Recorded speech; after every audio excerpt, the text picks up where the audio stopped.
Bonjour Luc. Bonjour cher ami. Luc, merci Nicolas, beaucoup. non, c'est ça Nicolas, exactement. Ouais. Luc, c'est un honneur de vous recevoir dans Comptoiria. Luc, vous êtes prof de philosophie, essayiste, homme politique. Non, c'est fini. Rien de tout ça. Alors, qu'êtes-vous Je ne suis pas, non, je suis pas prof. J'ai 73 ans. Ça fait bien longtemps que j'ai quitté. Ça fait je sais pas combien de temps, 25 ans que j'ai quitté ce métier. Essayiste, j'essaie plutôt de réussir que d'essayer. Et pas du tout politique. J'étais société civile à 100%. J'ai écrit 200 livres de philosophie qui sont traduits dans 45 langues. Voilà. Magnifique. Mais pardon, je vous remets ça. Et vous avez été aussi ministre de l'Éducation. Et de la recherche et des universités et de la jeunesse. Voilà. Pardon de corriger, mais c'est juste pour, pour rire. Ah non, mais c'est ce qu'il faut. Et vous vous intéressez aussi à l'intelligence artificielle depuis un moment. Oui, depuis une dizaine d'années, j'ai eu la chance de rencontrer Yann Lequin, j'ai eu la chance de pouvoir échanger beaucoup avec Cédric Villani, qui est un ami pour qui j'ai beaucoup d'affection et d'estime et puis de respect, avec Laurent Alexandre, Stéphane Mallard, avec des gens qui ont travaillé sur ces sujets. Et moi-même, j'y travaille depuis 10 ans de manière... et je travaille en même temps sur la question sur la révolution de la longévité, donc la reprogrammation cellulaire et les cellules sénescentes. Génial, j'espère qu'on aura le temps d'en parler. Mais donc, allons directement dans le sujet. Luc, juste aujourd'hui, donc, est-ce que vous utilisez ChatGPT ? Oui, je me suis abonné à ChatGPT 4. J'ai le 3,5 là dans mon... Bon, je me suis désabonné du 4 parce que dans mon métier, il me sert absolument à rien. Voilà, si j'étais médecin, il me serait très utile. Si j'étais avocat, il me serait très utile. Si j'étais géomètre ou expert comptable, il me serait très utile. Mais dans mon métier, il me sert à rien. Mais en revanche, il m'amuse énormément. Et puis, je m'étais abonné pour voir les performances. Et puis, mes enfants l'ont, mes filles l'ont. Donc, je regarde de temps en temps jusqu'où il va. Maintenant qu'il a la parole et la vision, il est formidable. Il est bluffant. Enfin, c'est vraiment incroyable. Évidemment. Alors, première révolution, premier point important sur l'IA générative, le futur de l'IA, ça va être l'impact sur le travail. Je vous parlais d'une conférence qui s'est tenue il y a quelques jours au UK avec le Premier ministre britannique Rishi Sunak qui interviewait Elon Musk. Et donc, lors de cette interview, Elon Musk lui a dit que selon lui, en fait, d'ici quelques années, en fait, il n'y aurait plus besoin d'avoir un métier, donc qu'on serait sur la fin de l'emploi potentiellement, et que si on continuait à avoir un job, ce serait pour notre satisfaction personnelle. Comment est-ce que vous job pour la satisfaction personnelle, ça n'a pas de sens. On n'a pas besoin de job pour la satisfaction personnelle si le travail peut être non salarié. Dans ce cas, c'est pas un job. Non, c'est pour ça que tous les patrons de ces grands oligopoles, que ce soit Sam Altman, que ce soit Elon Musk ou d'autres, ils sont pour le RUB, l'allocation universelle, le revenu universel de base, parce qu'ils pensent que leurs machines vont supprimer pratiquement tous les emplois. Et surtout, comme le dit Daniel Susskind dans son livre Un monde sans emploi, un monde sans travail. Ce qui est nouveau dans cette révolution industrielle, de cette troisième révolution industrielle, moi je ne dis pas 4, il n'y en a que 3, c'est celle de l'IA, parce que les data et les robots sans l'IA, c'est rien, c'est que dalle. Voilà, donc en fait, contrairement à ce que dit Klaus Schwab, il n'y a pas 4 révolutions industrielles, il n'y en a que 3, on est en plein dans la troisième, et c'est la révolution de l'IA. Des composantes, des sous-révolutions à l'intérieur de celle de l'IA. Voilà, c'est parce que l'IA génère tout en vérité. Et donc, voilà. Ils pensent qu'on va aller vers le RUB parce qu'ils se disent ça va attaquer tous les emplois. Goldman Sachs a fait une étude disant 300 millions d'emplois seront supprimés.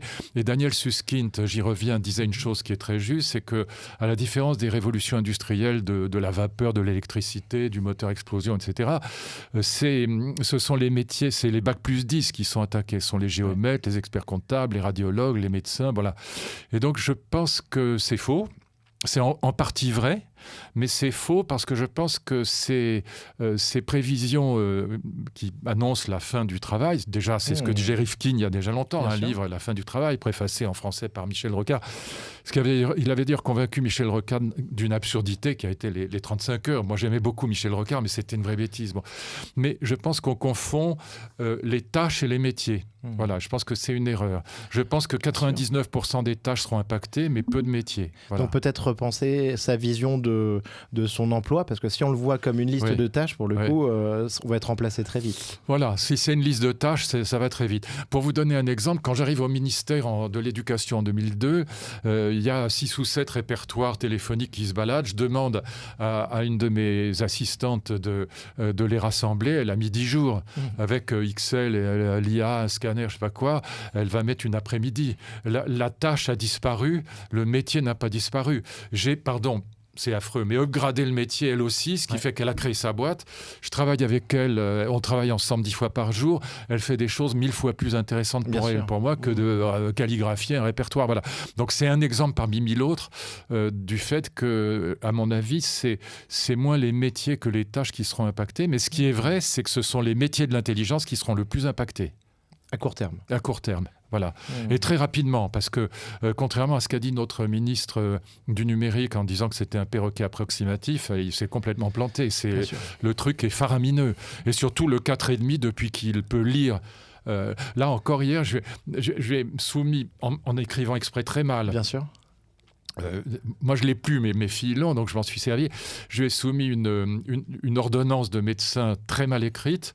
Ma fille a 41 de fièvre, elle a du mal à déglutir. Qu'est-ce qu'elle a ? Réponse, une angine, ce qui est évidemment le cas. Voilà. Après, il dit qu'il faut consulter un médecin parce qu'il se protège, mais c'est hallucinant. Et quand il lit les cartoons, il n'y en a pas de mot en français pour ça, mais disons je ne sais pas comment on dit en français.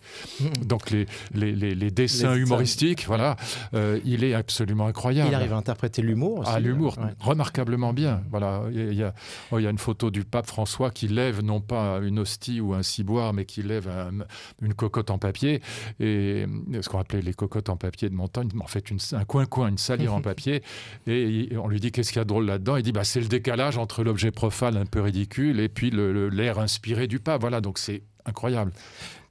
Luc, ce futur sur cet impact sur l'emploi, on peut imaginer, donc, on peut avoir plusieurs visions, mais on peut imaginer aussi que ça va générer de la croissance, notamment sur la même étude de Goldman Sachs que vous citiez, disait qu'on pouvait s'attendre à une époque, il parlait de 7% de croissance sur 5 ans, là il parle plutôt de 15% de points de croissance.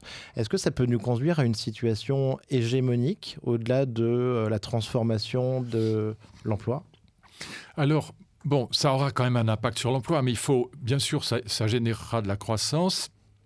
En tout cas, c'est un vrai sujet de débat.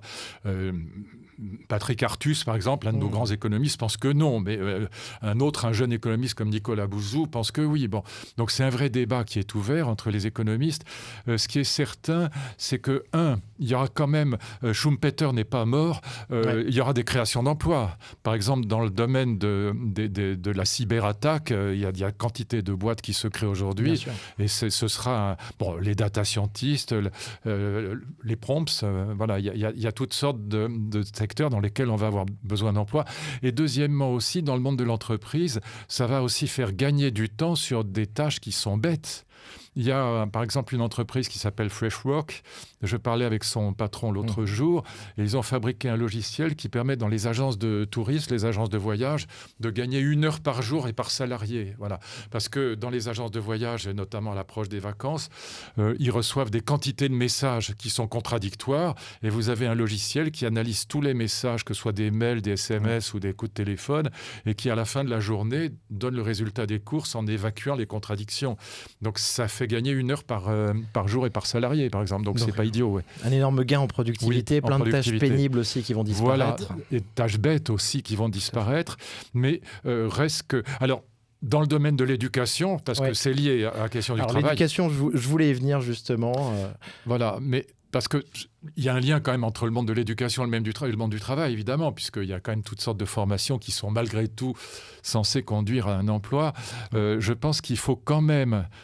donc je corrige un peu ce que je viens de dire. Il y aura quand même beaucoup d'emplois supprimés. Mais il faut préparer nos enfants, il faut les envoyer, les orienter vers les métiers qui ne disparaîtront pas.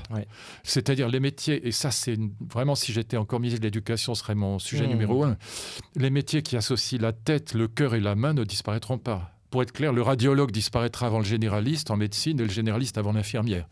pour retourner quelqu'un, lui piquer le cul en lui disant que ça lui fera pas mal, ce qui est évidemment un mensonge, et il faut un humain, la machine ne sait pas faire ça. Et un robot, est-ce que vous aurez envie d'être manipulé par un robot ? Je ne suis pas sûr. Ouais. Voilà.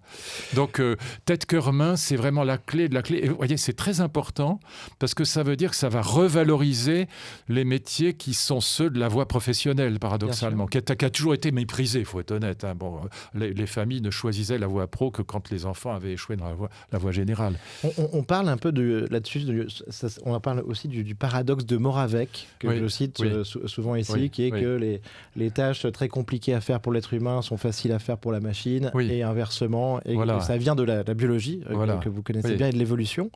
Casser un œuf pour faire une omelette, c'est un exemple qu'on prend toujours, le paradoxe de Moravec. Pour un robot, c'est assez difficile, et pour un humain, même très bête, c'est très facile. Exactement. Mais bon, si on imagine des gros progrès sur de la robotique, et notamment de la robotique humanoïde, on peut imaginer que sur la main dont vous parlez, on aura peut-être quand même un remplacement important. Par exemple, en chirurgie. Par exemple, dans le cancer de la prostate aujourd'hui, on opère à 2 mètres du patient. Voilà. Et ça gagne du terrain en chirurgie en permanence. Voilà. Et puis, donc, il y a quand même des métiers qui seront très, très impactés. Mais encore une fois, là, Suskind a raison sur ce point-là. À mon avis, pas sur le reste, mais sur ce point-là, ce sont les métiers, les bac plus 10 et pas les bac moins 3, pour dire les choses un peu brutalement, mais c'est vrai. Par exemple, géomètre, architecte dans le BIM, dans l'architecte, la modélisation de l'architecture, là, il est vraiment génial. En recherche juridique, par exemple, pour les avocats, il fait économiser 90% du temps aux avocats. Voilà. Et il faut réfléchir, c'est ChatGPT 4. Mais imaginez ChatGPT 20 ou 30 ou 40. Et là, imaginez dans 50 ans. Et on sait que ces modèles arrivent, ça c'est une certitude. Je prends de temps en temps cet exemple que Sam Altman donnait, on sait que les modèles progressent parce que même en améliorant juste l'existant, en fait, et en le corrigeant un petit peu de ses erreurs, on va avoir une amélioration significative. L'autre axe qu'on pourrait prendre, ça serait l'adoption. Et donc l'adoption, c'est un petit peu en fonction de la peur que les gens peuvent avoir. Oui. Voilà. Moi, à chaque fois que j'en parle, c'est pour ça qu'il faut en parler, comme vous le faites. Il faut d'abord, déjà, ce qu'on comprend fait moins peur que ce qu'on ne comprend pas. Donc déjà, il faut de toute façon qu'il y ait une éducation nationale, si je peux dire, mais alors pas au sens de l'éducation nationale seulement, pour que les gens comprennent de quoi il s'agit et qu'ils comprennent un petit peu aussi comment ça marche, quels sont les paramètres de l'IA, la puissance des ordinateurs, la qualité des algorithmes, les bases de données. Voilà. Bon, c'est les 3 paramètres. Les hallucinations, le côté probabiliste. Voilà. Et ce qu'il faut aussi, c'est expliquer les côtés positifs. Par exemple, moi, j'ai fait 3 années de biologie, un peu, notamment biologie du cancer. Bon. Et puis, j'ai enseigné biologie et philosophie avec mon vieil ami Jean-Didier Vincent à la fac de sciences de Paris, à Jussieu. Et puis, j'ai continué à travailler. Au fond, pendant 30 ans, ça me passionne, la biologie. Il faut bien comprendre que dans le domaine du cancer, ces machines vont sauver des vies comme jamais. Voilà. Parce que pour analyser, par exemple, les données d'une cellule cancéreuse, on a calculé qu'il faudrait 40 ans à un cerveau humain, un cerveau d'oncologue pour séquencer une cellule cancéreuse. Il faut quelques minutes pour la machine et ça permet de faire des immunothérapies, des thérapies ciblées, d'avoir des thérapies de précision et qui sont aujourd'hui absolument géniales. Et c'est là-dessus qu'il faut faire très attention à la régulation, à ne pas freiner non plus le progrès parce que sinon, en fait... D'une certaine manière, on laisse des cancers se produire, se développer. Exactement. Exactement. Et c'est pour ça qu'il y a un vrai paradoxe, parce que moins un pays est démocratique, je pense à la Chine, moins il régule et plus ça progresse. Et la Chine est en train de dépasser largement les États-Unis en matière de... L'Est de la Chine est supérieur à la Californie aujourd'hui en matière de recherche en IA. Pourquoi ? Parce que, je disais, il y a 3 paramètres dans la progression de l'IA. Il y a la puissance des ordinateurs, il y a la qualité des algorithmes, et puis il y a évidemment les bases de données. Mais quand en Chine, il n'y a pas de limite aux bases de données parce qu'il n'y a pas de protection de la vie privée. Voilà. Et donc, c'est bien de réguler. Et à mon avis, il y a certaines choses qui sont absolument vitales à réguler aujourd'hui. C'est les deepfakes. Ça, c'est parce que les deepfakes, vous pouvez ruiner la vie de quelqu'un, vous pouvez bousiller la vie d'une famille, vous pouvez mettre la tête d'une gamine en classe de 5e sur un film porno, vous pouvez faire des choses abominables. Bon, vous pouvez ruiner la réputation d'une entreprise et même peut-être, je dirais pas déclencher une guerre, mais quasiment. Bon. Et donc les deepfakes... Manipuler les marchés. Manipuler des marchés. Avec de la désinformation. Voilà. Bien sûr. Réguler. Oui. Est-ce que vous pensez que trouver une technologie là-dessus pour les identifier va être difficile? Pas pour les identifier, mais si vous mettez une énorme amende, c'est comme ça que ça marche aussi, la régulation, à ceux qui balancent des deepfakes sans indiquer que c'est deepfake, sans indiquer que c'est fabriqué par l'IA, ça va quand même réguler. Et donc, je pense que c'est plutôt ça, parce que le problème, c'est que quand vous mettez une fake news, peu importe que ce soit une deepfake ou une fake news, pardon pour ces anglicismes, mais enfin on ne peut pas faire autrement puisque tout est en anglais aujourd'hui. Bon. Et donc, vous savez très bien que si vous balancez ça sur les réseaux sociaux, il y a toujours 40% de crétins pour y croire, même si c'est complètement faux. Voilà. Et ce que je pense aussi, Luc, par rapport à ça, mais vous en parliez, c'est que c'est aussi pour ça qu'il faut former et qu'il faut que les gens utilisent ces technologies, parce que si on ne les utilise pas, on est d'autant plus sensible au deepfake, parce que la technologie nous semble être... Enfin, on est tellement loin que c'est de la magie, et en fait, on ne peut pas imaginer... Voilà. À chaque fois que je donne une conférence là-dessus, là j'avais par exemple une conférence il y a cette semaine même avec 400 chefs d'entreprise, je demande de lever le doigt, je dis qui a vraiment essayé ChatGPT numéro 4, 4,5 si on peut dire, celui qui a la vision. Il y en avait 3 dans la salle. Oui. Et ça, c'est pas normal. Alors, c'est parce qu'il faut quand même... sinon, on croit que c'est un perroquet approximatif. Bien sûr. Vous avez encore des gens qui se moquent de ChatGPT. Par exemple, Gaspard Koenig, il avait fait un papier en se moquant de ChatGPT. Alors que je regarde le papier, il utilisait le 3. Et on se moque encore des erreurs que faisait le 3. Alors évidemment, quand il y a des erreurs dans la base de données, il fait des erreurs. Mais d'abord, le 4,5 pratiquement n'en fait plus. Exact. Et il est... c'est tout sauf un perroquet approximatif. Laurent Alexandre, qu'on salue, relève souvent aussi l'utilisation du 3 versus le 4. Il m'a engueulé l'autre jour parce que je me suis désabonné du 4, mais je rassure mon ami Laurent, mes filles ils l'ont, donc je m'en sers quand même, mais dans mon métier en philo, ça Laurent ne comprend pas, il ne sait pas du tout ce que c'est que la philo, ça ne me sert absolument à rien, parce qu'il est informatif, il donne des connaissances, mais il n'est pas réflexif. Voilà. Et donc, si je lui demande par exemple la table des catégories chez Kant, il va me donner les 12 catégories. Voilà. Et il va me dire, c'est au fond des catégories de la science et de la philosophie, mais il ne sait pas trop ce que ça veut dire. Mais jamais il pourra m'indiquer quelle est la signification de ces catégories, il n'en sait rien. Il ne me sert strictement à rien. Si je lui donne un mythe grec, il va me dire, voilà, le mythe de Midas, c'est ça, il va me le résumer. Mais savoir ce que ça signifie et pourquoi, et quel est le sens de ces mythes, sur les questions réflexives et les questions du sens, il est absolument nul. Voilà. Il peut vous dire ce que c'est qu'une vision de gauche, par exemple, du racisme, ou une vision de droite du racisme. Il va vous expliquer très bien, mais il ne vous dira pas pourquoi il faut choisir l'un ou l'autre, parce que ça, c'est du sens et c'est de la réflexion. Donc, ce que mon ami Laurent comprend... Laurent, il est matérialiste, donc il pense qu'on va vers une IA forte, et donc il ne fait pas de différence entre connaissance et réflexion. Ça n'a rien à voir. Là, c'est dans la philosophie critique qui est celle, l'héritage de Kant, la philosophie de la réflexion, c'est pas la philosophie de la connaissance. La philosophie n'a rien à voir avec la science de ce point de vue-là. Moi, j'adore les sciences, je suis un fan de sciences, mais la réflexivité et le sens, c'est pas l'information et la connaissance, c'est pas la même chose. Mais est-ce qu'à partir d'un certain modèle, d'une certaine puissance, en fait, du GPT 5, 6, 7, 10, on ne peut pas être 10, 20, on ne peut pas imaginer, en tout cas, qu'il sera capable de simuler une réflexion? Si, bien sûr. Il pourra simuler, il va pouvoir imiter parfaitement l'humain. On aura une AGI, enfin une intelligence non pas générative, mais généraliste, qui sera meilleure que nous dans tous les domaines, sauf celui des valeurs et de la réflexion. Il peut vous dire, voilà, une morale aristocratique comme celle d'Aristote, c'est ça. Aristote avait des esclaves.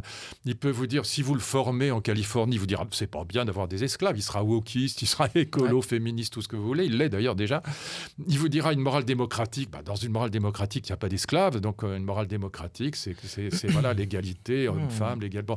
Mais il ne peut pas vous dire pourquoi il faut choisir l'un plutôt que l'autre. C'est vrai. Et j'ai vu un tweet du professeur Ethan Mollick, un professeur à Wharton qui fait des super prompts, qui parlait de ça, qu'en fait, dès qu'on demandait donc à GPT-4 des projections, un avis sur le futur, il fallait vraiment prendre en compte que c'était souvent lié directement au réentraînement, au RLHF, le réentraînement Human Feedback, qui en fait suit la politique donnée par l'entreprise en fait, et qui va donner un biais en fait au modèle. Et là par exemple, il est élevé en Californie, donc il est wokiste, j'y reviens pas, mais il n'est pas élevé par Jean-Pierre Chevènement ou Henri Guénaud, par un républicain universaliste à l'ancienne.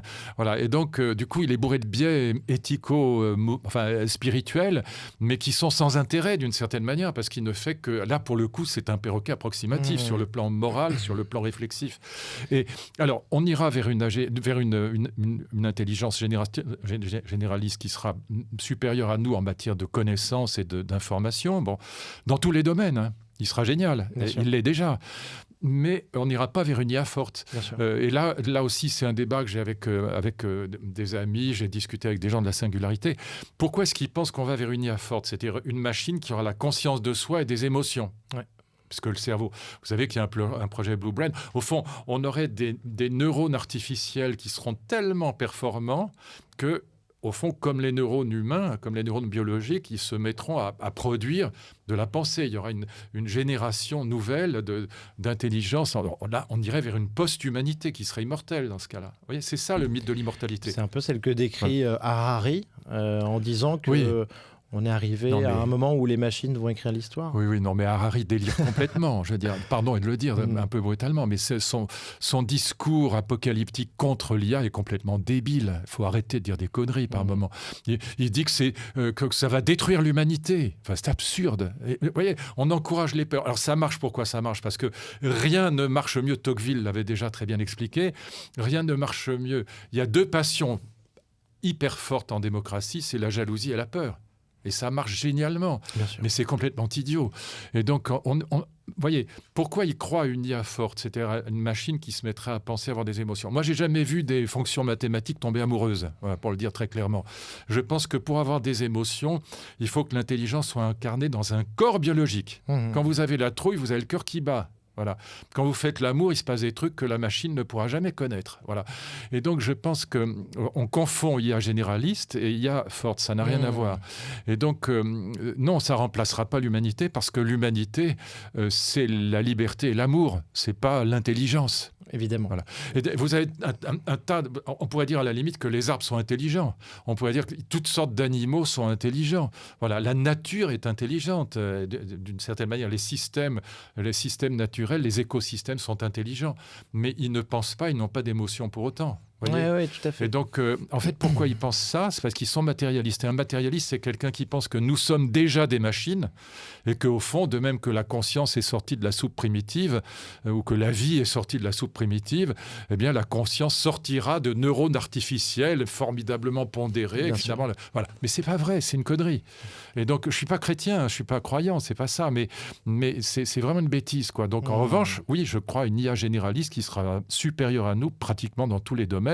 Et vous aurez une IA généraliste psychanalyste qui pourront vous imiter un lacanien ou un freudien classique parfaitement. Évidemment. Luc, j'aimerais revenir un tout petit peu en arrière juste sur la question de l'éducation. Vous en parliez sur les débouchés. Donc, pour les parents qui nous écoutent, comment orienter leurs enfants, c'est une question qui revient et vous en avez parlé, tête, main, cœur, super. Bill Gates a dit il y a quelques mois que pour les parents qui ont des enfants en plus bas âge, et c'était mon cas, que ChatGPT ou ses successeurs apprendraient à lire et à écrire à nos enfants d'ici 18 mois. Comment est-ce que vous voyez ça, ce rôle de tuteur, cette lecture-écriture ? C'est complètement faux. Pardon, je vous dis pourquoi. Parce que réfléchissez à ça. On a tous rencontré dans nos vies ce que j'appelle des grands profs. Moi, j'ai une maîtresse de maternelle absolument géniale. J'ai une prof de français en 3e qui était formidable. Un prof de maths en 5e qui était formidable. Et puis, 2 ou 3 profs à l'université en philo, Rivlec, Wiesmann et un autre... un peu en dessous, mais peu importe. Voilà, je donne leur nom parce que c'est des gens pour lesquels j'ai une admiration sans borne. Qu'est-ce que c'est qu'un très grand prof? C'est comme un très grand comédien. ChatGPT peut remplacer des comédiens de seconde zone très aisément, un peu plus que les figurants. Mais un très grand comédien comme un très grand prof, c'est quelqu'un qui vous fait aimer quelque chose à quoi vous ne vous intéressiez absolument pas parce qu'il a du charme, parce que vous allez tomber amoureux de lui. Voilà, quasiment amoureux, je fais exprès de les un peu. Je suis tout à fait d'accord. Et ça, la machine, elle peut imiter. Je viens de voir ça. On enseigne avec son corps. Enfin, j'ai entendu quelqu'un dire ça. Alors, il pourra imiter ça. Voilà, il pourra presque y arriver. Mais en même temps, ce sera jamais le charme d'un humain dont on va tomber quasiment amoureux d'une certaine manière. Et du coup, qu'est-ce qui nous fait faire le grand prof? D'abord, il nous intéresse à une discipline pour laquelle on avait absolument aucun intérêt d'aucune sorte. Il vous oblige à travailler parce qu'on ne veut pas avoir l'air idiot et il vous passionne pour la connaissance. Voilà. Et ça, la machine pourra imiter ça très bien. Mais du jour où vous savez que c'est une machine, ça ne marchera pas. Voilà. Donc je n'y crois absolument pas. Voilà, mais pas un millième de seconde. Et pareil pour un très grand comédien, vous pourrez remplacer un Depardieu, un Jouvet, un Delon, un Belmondo, encore plus, si je peux dire. Vous les remplacerez jamais, parce qu'il y a ce charme du sourire, de quelque chose que la machine pourra imiter. Elle pourra l'imiter très bien, mais dès que vous saurez que c'est une machine, au contraire, ça va vous horripiler. De même que les hôtels qui sont pilotés avec des serveurs robots, au Japon, il y en a eu, ça n'a pas du tout marché parce que les gens ne veulent pas de ça. Le serveur parisien de chez Lip, il n'est pas remplaçable. C'est sûr. Il vous fait la blague, il vous reconnaît, ou s'il ne vous reconnaît pas... Par contre, celui qui fait la vaisselle chez Lip, c'est plutôt pas mal de le remplacer. Voilà, exactement. Et ça, là, pour le coup, le robot qui remplacera celui qui fait la plonge, il rendra service à l'humanité parce que c'est... Alors, sauf si on ne trouve pas d'autres métiers, mais bon, il faudra trouver d'autres métiers. Ça, c'est plus... Ce qui suppose... qu'on réfléchisse non pas seulement à la formation initiale de nos enfants, tête, cœur, main, mais aussi à la formation professionnelle. Et ça, c'est le vrai drame de la France. C'est-à-dire qu'on investit très très mal dans la formation professionnelle. Très très mal, alors que ça devient crucial. On a des ingénieurs partout, des ingénieurs français donc dans toutes les grandes boîtes de l'IA. Et ce qui nous amène par exemple à Meta, qui a eu des équipes de recherche très importantes avec FAIR. Vous parliez de Yann Lequin tout à l'heure. Au niveau de la régulation, vous pensez que Yann a raison quand il dit que Sam Altman, que tous les géants de la tech... qui prônent quelque chose de très dangereux, les risques de l'IA pour la régulation, essaient de mettre des barrières à l'entrée un petit peu pour les nouveaux entrants? Oui, l'histoire du moratoire de 6 mois, c'est évidemment une blague. Vous imaginez Elon Musk disant à ses troupes pour aller prendre des vacances. C'est que ça fait rire, même rien que d'y penser. Bon. Non, en revanche, je pense qu'il y a vraiment des problèmes de régulation. Moi, je ne suis pas du tout moraliste. J'ai traduit la critique de la raison pratique de Kant et je pense que Kant a raison quand il dit que la morale, il n'y a rien de plus simple et qu'un enfant de 10 ans, de 12 ans, sait très bien où sont le bien et le mal. Bon. Donc les éthiciens me font toujours marrer. Mais bon, en revanche, la régulation juridique et politique est très très importante et il y a un certain nombre de sujets. Le plus important pour moi, c'est les deepfakes, quand je l'ai évoqué tout à l'heure, mais il y a aussi évidemment beaucoup d'autres questions, les manipulations des élections, le pompage de données dans les entreprises. Bon, enfin, il y a une douzaine de sujets qui sont plus ou moins abordés par l'IA Act, mais qui arrivent quand même comme les carabiniers, c'est-à-dire après coup, et surtout une régulation qui est faite par des gens qui régulent un monde, je parle de la régulation européenne, qui leur est complètement étranger, qu'ils n'ont pas fabriqué eux-mêmes. Je me souviens d'une discussion avec le patron de Google Europe, et qui me disait... pas tout à fait en riant. Il me disait, oui, vous avez les CNIL, nous, on a les GAFA. Oui, c'est sûr. Je veux bien qu'on ait les deux, mais nous, on n'a que les CNIL, on n'a pas du tout. On n'a ni Sam Altman, ni Elon Musk, ni Zuckerberg, on n'a aucun de ces... Voilà. Et donc, c'est d'ailleurs un vrai problème. Et là-dessus, Cédric Villani avait raison. Il avait fait un rapport à Macron sur l'IA. Il faudrait quand même qu'on ait une IA européenne et c'est absolument qu'on est l'équivalent européen parce que c'est un problème de souveraineté et c'est un problème de souveraineté européenne aussi militaire. Je discutais avec un de nos généraux de très haut niveau, très intelligent d'ailleurs dans l'armée de l'air, et qui me disait, puis mon ami l'amiral Béraud qui est un de nos grands amiraux, et qui disait il faudrait 40 milliards d'euros pour que la France redevienne indépendante des États-Unis militairement parlant. Oui. Parce que tous nos systèmes de AWACS, etc., sont plus ou moins américanisés. Bien sûr. Et si les États-Unis me disaient voulaient clouer l'armée française au sol, ils pourraient le faire dans le quart d'heure. Bien sûr. Donc c'est quand même une question de souveraineté nationale et européenne que d'avoir, que de pas... Pour l'instant, là-dessus, Laurent Alexandre a raison, on est une colonie des États-Unis et de la Chine. Tout à fait. Luc, dernière question. Vous me parliez d'un sujet très intéressant, la longévité. Oui. Aujourd'hui. Donc, vous travaillez sur ce sujet. Oui, depuis un peu plus de 10 ans aussi. J'ai publié le livre aux éditions de Humaine 6 de mon ami Jean-Marc Lemaître. Donc, franchement, je vous le conseille. C'est vraiment génial. On ne peut pas passer à côté de ça. Ça s'appelle « Guérir la vieillesse ». Je l'ai fait publier. J'ai fait la préface pour résumer un peu le livre.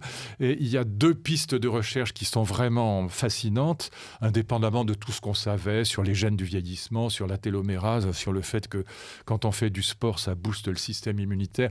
Je crois que les gens peuvent comprendre qu'on meurt plus de la Covid à 70 ans qu'à 15 ans. Bien sûr. Du cancer aussi. Pourquoi ?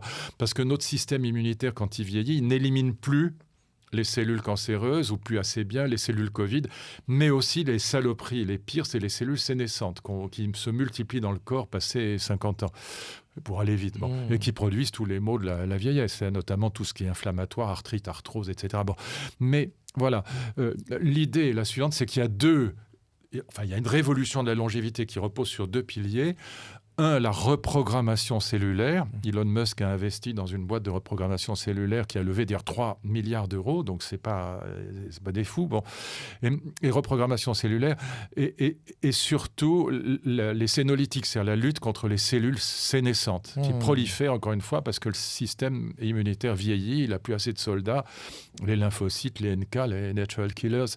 Et donc voilà, ces 2 pistes-là, donc les sénolytiques d'un côté qui éliminent les cellules sénescentes et puis la reprogrammation cellulaire. Et ce que mon ami Jean-Marc Lemaître a trouvé, ce que le prix Nobel 2012 Yamanaka pensait impossible, c'est qu'on peut reprogrammer même les cellules de centenaires, même les cellules sénescentes, en cellules souches originaires capables de tout refabriquer. Vous savez, c'est pensez à la salamandre, ça, comme ça tout le monde peut comprendre. Bien sûr. Ou la planaire, ou l'hydre, certains petits animaux comme ça. La salamandre, vous lui coupez une patte, il ne faut pas faire ça, c'est une gentille petite bête, mais si vous lui coupez une patte ou même ou la queue, elle repousse parce qu'elle garde ses cellules souches.